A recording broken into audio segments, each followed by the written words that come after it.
All right, here in the setup menu, we're going to be taking a look at a lot of the kind of standard operational controls for the camera functions. And we've got a lot of things to look at in here. All right, we're going to start with one of the most important, which is the record function card folder select, which is basically what gets recorded and where does it get recorded to. So let's dive into this sub menu. So first up, you have the option of combining or separating movies and still images. And so some people who are kind of serious want, videos to go to the CF Express card because that's a faster card, and their stills to go to the SD card. You may want them everything going together here. It really depends on your workflow, but this is kind of the first option. Do you want these separated or combined together? Next up, the recording options. And so standard means it's going to go to one card. The second card is just simply in there for storage, and then you will manually switch it over there. I don't think that's probably best for most people in most situations. I do like auto switch, where you have a primary card and then there's a backup card. As soon as card 1 is filled, it goes to card 2. Recording separately. So if you are the type of person that shoots RAW and JPEG at the same time, well, this is where you can separate those onto different cards. And for certain people's workflow, that can be really handy, where maybe they want to keep a hold of the RAWs, but somebody else needs the JPEGs right away. You can give them a memory card and off they run and use it as necessary, and you still have the RAW images. For the serious professional on a paid gig, this is where you can select record to multiple. That way, whatever you are shooting, RAW or JPEG or HEIF, you'll have exact files on both cards. Be aware that you probably want to have cards of the same size so they fill up at the same time, but be aware that the CF Express cards are a little bit faster shooting, so however fast you can shoot, buffer size and so forth, is going to depend on the slower of the two cards, whatever that happens to be.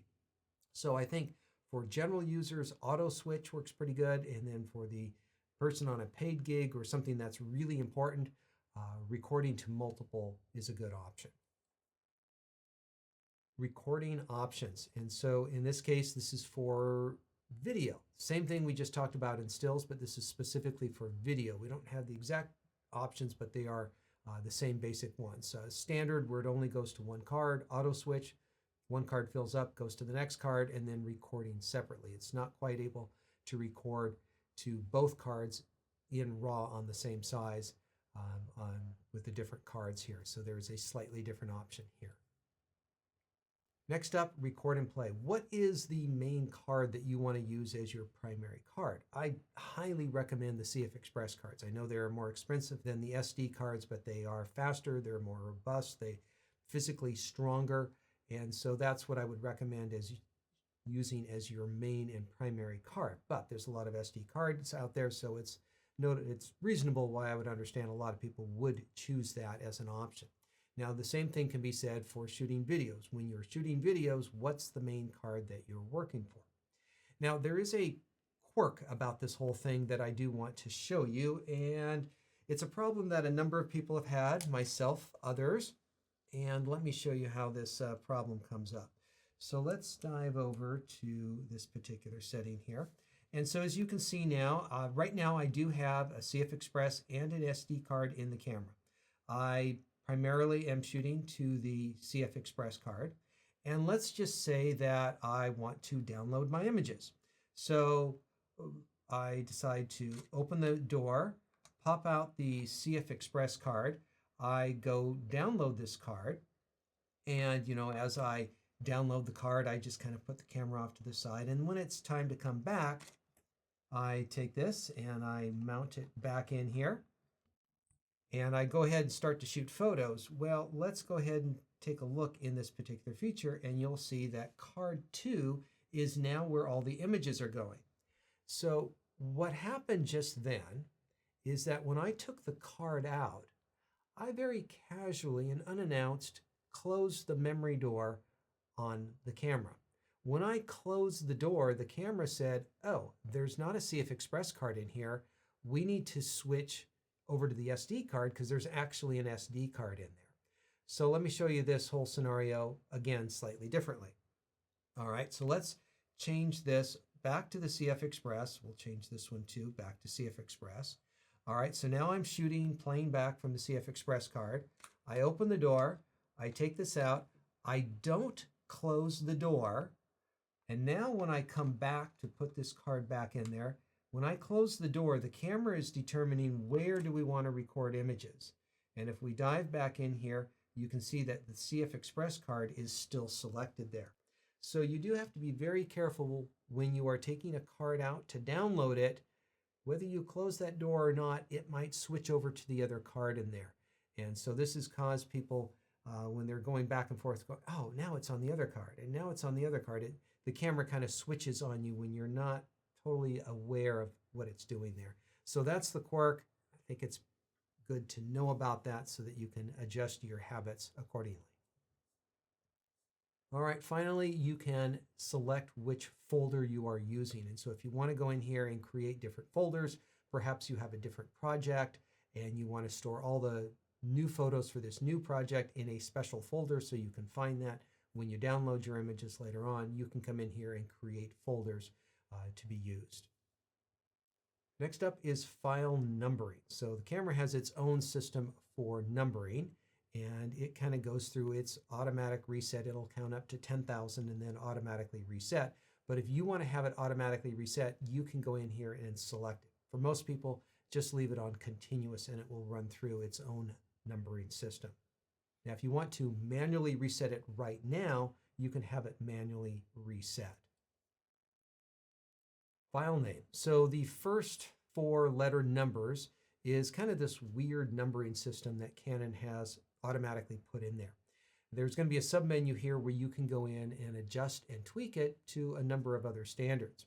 So you can choose the selected letter numbering system that they have, or you can choose your own 3-letter code or your own 3-letter code and an image size, or at least a letter that indicates the image size. And so a RAW is going to be known as a C. Why C RAW and large are both L, I'm not sure. I think they should have gone with different letters there, but I'm sure they have their reasons. And then you can have M, S for medium and small, and T because it comes after S for small too.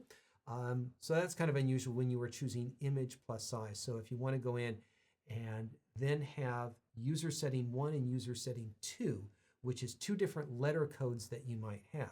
You might choose your initials, you might choose your client name. So for instance, under user setting 1, you could put your 3-letter initials in here.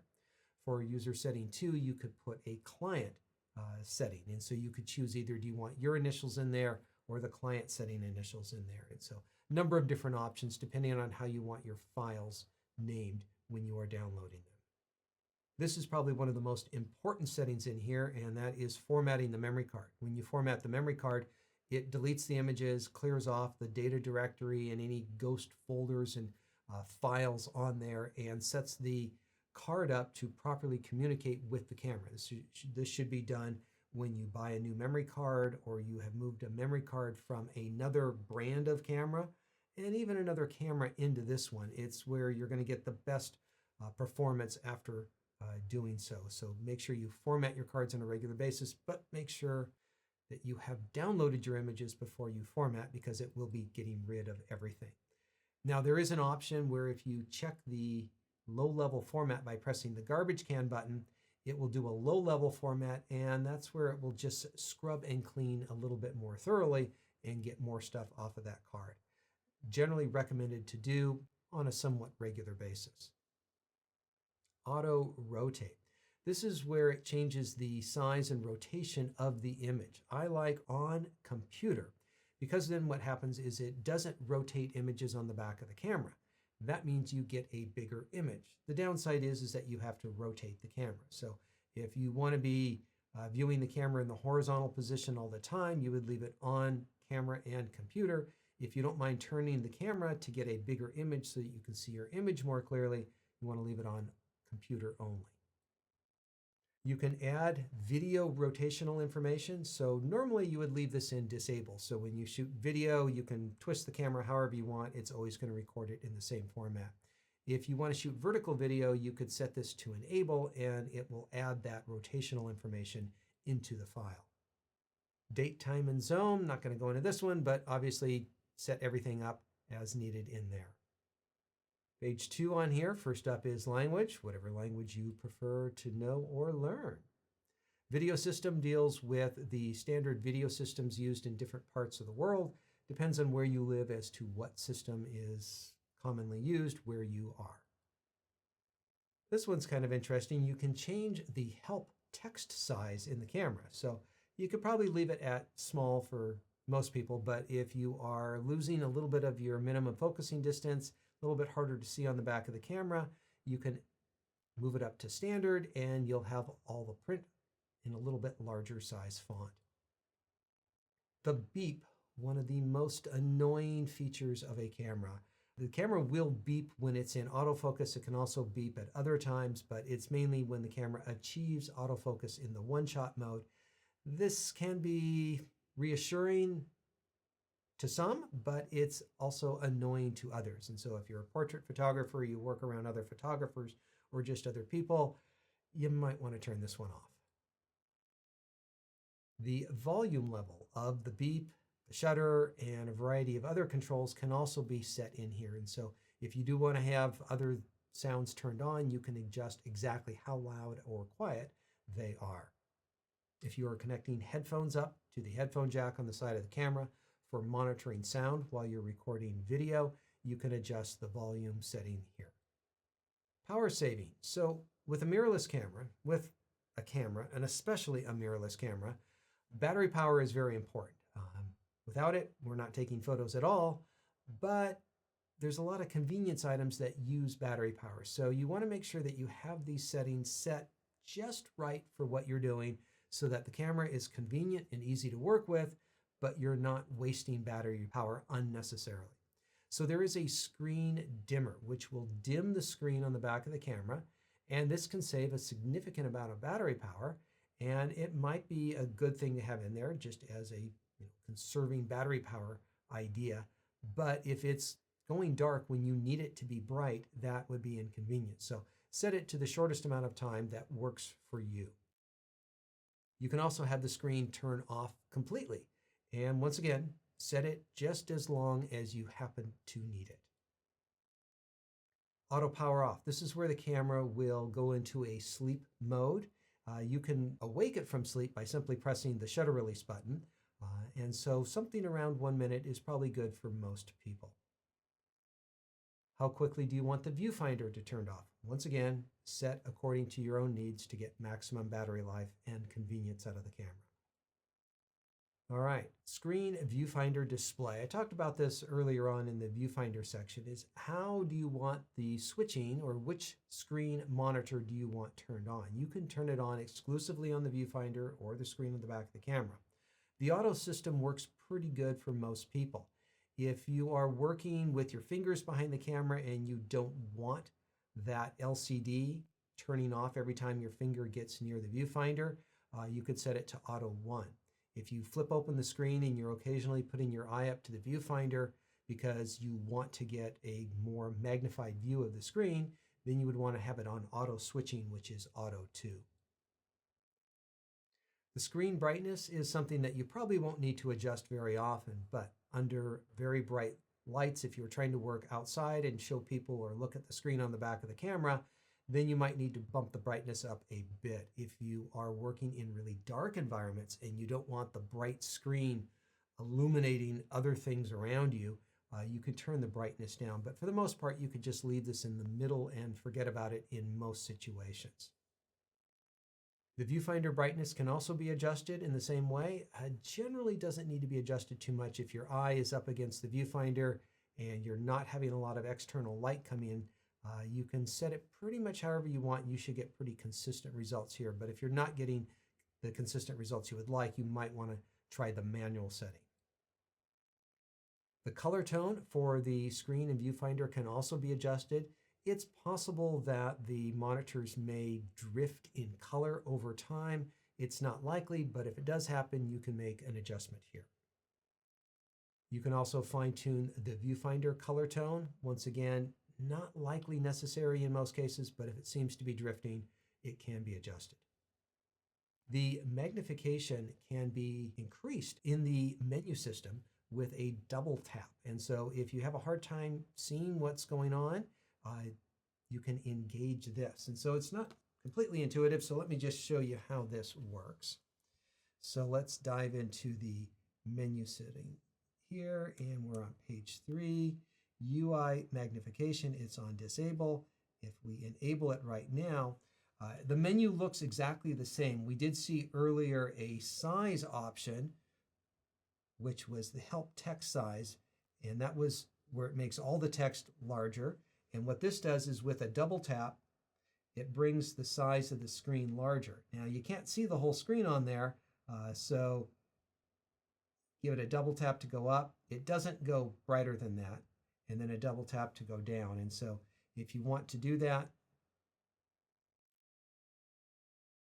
that is the UI magnification, and I'm going to leave it on disable where I think most people will have it most of the time. But if you want to see it a little bit larger, it's pretty easy to set up.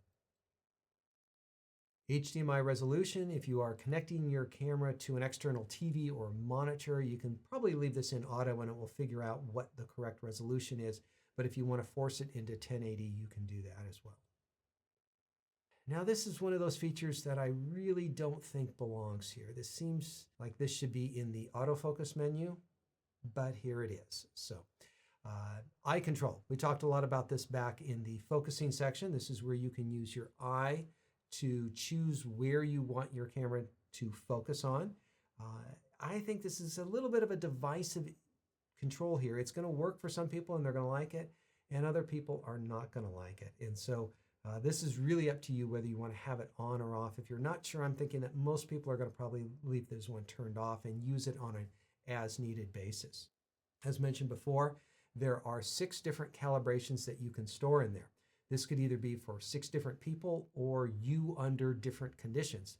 Low light, bright light, glasses, no glasses, sunglasses, or some other unusual lighting scenario. And so if everything works perfectly, you'll only need one, but it's nice to have extra backup ones so that you don't have to go through the calibration process each time you go to a similar an environment that you go to on a regular basis. And so you might have one of these for indoor sports, one of these for outdoor sports, and you'll find that they each have a slightly different calibration.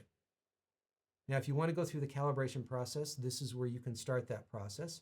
It'll have a series of blinking dots that you are to look at and stare at so that it can figure out where your eye is pointed, and it will figure out where the edges of the frame and where your eye looks in order to get it onto the focusing point in the right area.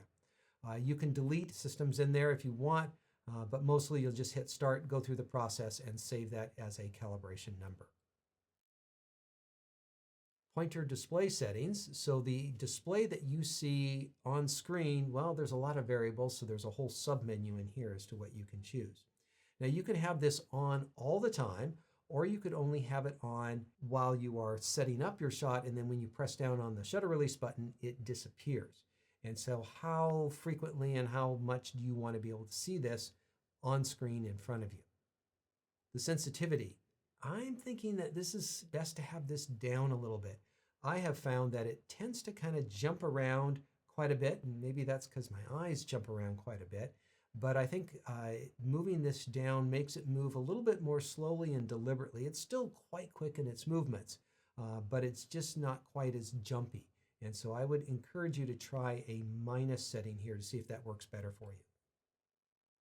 You can choose different colors, and this once again depends on the subjects that you're shooting. This might have to do with the color of your home team. What color uniforms do they have, and what contrasts with that, and makes it easy to see. So choose whatever is necessary there. You can also choose different size according to your needs and how much visual impact you want it to have on the screen. And there's a slightly different format depending on the different shape that you might like to have in there. So all a matter of personal preference there for sure. All right, next up is touch control. So if you want to use the touch screen on the back of the camera, you can disable it if you want. There's also a sensitive setting that might work. I don't know if you have gloves on or in some situation where it's not picking up your fingers quite as well. The multifunction lock. As I mentioned before, the on-off switch on the camera can be set to lock, where it locks specific controls. And here's where you get to specify which controls are locked. And so This can be really good when you're shooting a sporting event that you know you want to keep the same shutter speeds and apertures. So by bumping the dials accidentally, you're not going to change those specific settings. And so if you want to lock those up, choose which ones you want locked, and then flip that switch to the lock position to lock those certain features out. All right, the shutter will automatically close at shutdown. And so when you turn the camera off, so you want to change lenses, for instance, I would set this to be closed. The reason that you would want to set it to open is if you want to clean the sensor, or for some reason you need access to the sensor, which generally would be cleaning, but I can't think of anything else off the top of my head why you would want to have access to the sensor. And so by leaving this closed, when you turn the camera off, wait about 2 seconds, then this will close, and then it's the safest possible time to change lenses. Sensor cleaning. So this is going to head into another submenu in here. The camera has an auto cleaning system already on board on it, which means that when you turn the camera on and off, it goes through an image sensor cleaning, trying to knock off any of the dust. And so this is a great thing, helps keep the sensor as clean as possible. If you want to just force it into a cleaning cycle, you can do so right here. If you want to clean manually, make sure you have the shutter at shutdown set so it's in the open position, and then you can come in here and clean manually in the safest manner possible.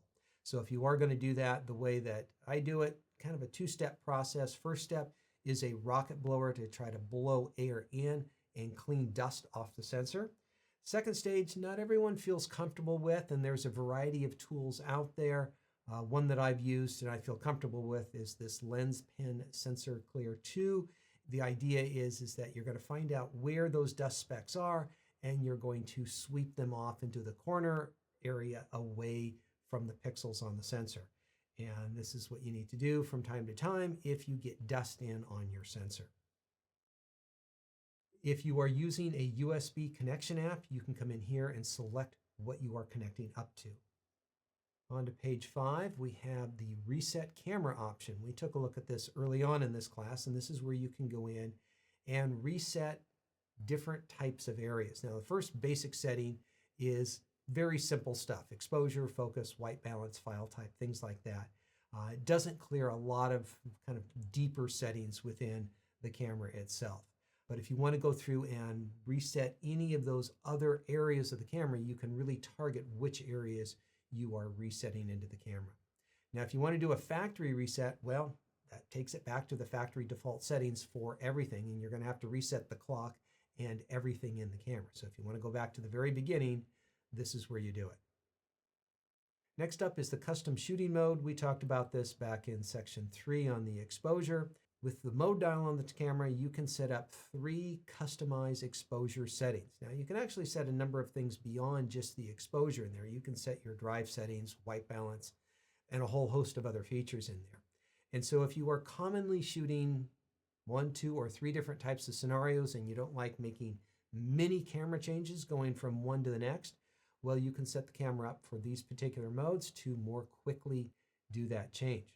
Now, the idea is that you set the camera up exactly as you want it to, come in here to register settings, and then you can register them to C1, 2, or 3.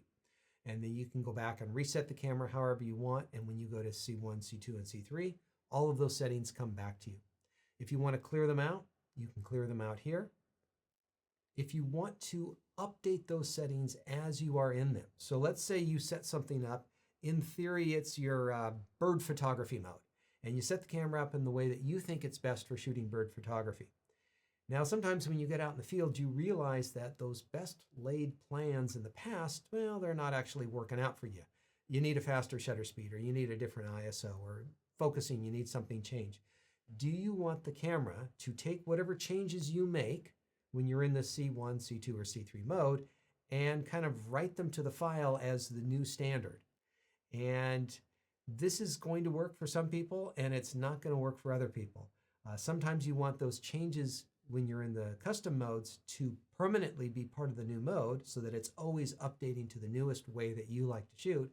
In other cases, you're making a wild change just because you need to, and it's a one-off case. And so do you want your custom modes changing as you change them, or do you want them set to the original way that you had constructed them. So very different philosophies, and I can't really say which one's going to work best for everybody here, but hopefully you know how they work now.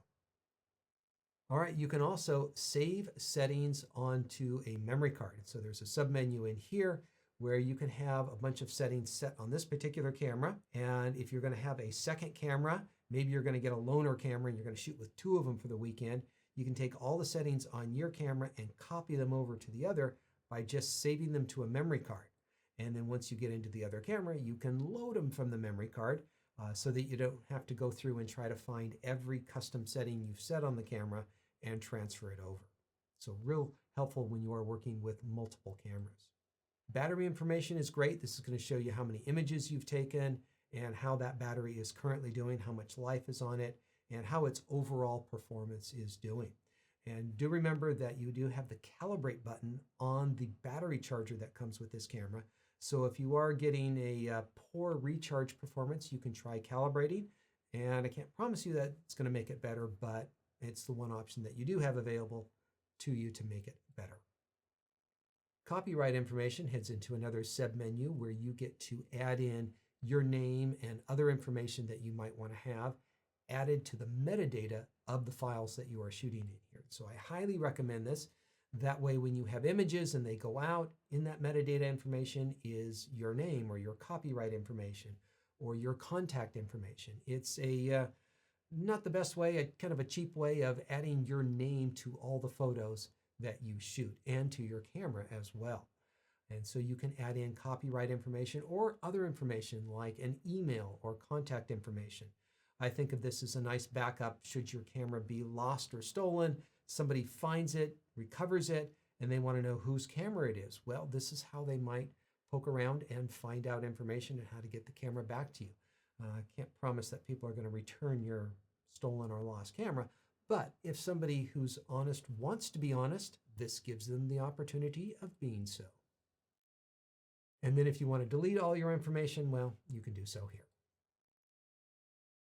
System status display. Now, this is something that you do not find on lower end and regular Canon cameras. This is on their higher end cameras.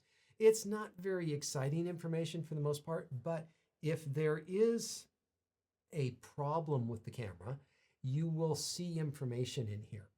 It can show you error codes. It can also show you the click status of the shutter, the release cycles. How many times has the shutter release been pressed on the camera? And so it can give you some kind of interesting information. Now you can hit the info button and get a status log of any errors or problems the camera has had. Now, if your camera's in good shape, there's not going to be any information in there. But down the road, long term, there might be some things that happen. And this is the technician's code that is in all cameras.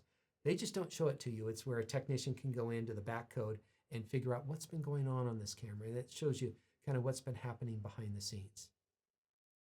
There is a little QR code here that you can scan with your phone so that you can get an online PDF instruction manual if you want to figure out how something works and you don't have this class with you or you forgot about a little something, you want to read up more about it, well, you can do so by just scanning this code and working with it with a phone and an app. Certification logo display. Certifiably the most uninteresting thing in the menu. Just shows you things that got approved with this camera. The firmware. All right, this is one of the most important things in this particular setting. This is the software that is running the operation of this camera. And so as the camera gets updated from time to time from Canon, there are bugs, there are features that are added, there are improvements that are made via the software. You can go to Canon's website and you can upload that information onto a memory card and then install it into the camera. So what you do is you go to Canon's website, you find out what their new firmware is, you download it to your computer, you then take that file and put it onto a memory card, put it into the camera, come here for firmware update, and the camera will recognize the new software, and then you will have improved performance, more features, or whatever it is that Canon does. Now, that file that you download from Canon, first up, has a folder of PDF update procedures that tell you how to do it, and then it actually has the firmware file, and that's what you want to put on the memory card, that thing that ends in FIR. That's the firmware that goes on the memory card that goes into the camera. So just be aware that when you download the file from Canon, you actually need to open it up and get that one piece of file out of there. Now, there are also lenses that can need firmware updates. Doesn't happen as often as cameras, but be aware that you can update your lenses as needed for free. You just got to go to Canon's website and go through the same process with that lens mounted onto the particular camera. All right, there you go, folks. That's your setup menu. Lots of basic controls that you will never need to come back to, but a few in there that I think are very important that you will want to return to on a regular basis to keep status and check on your camera.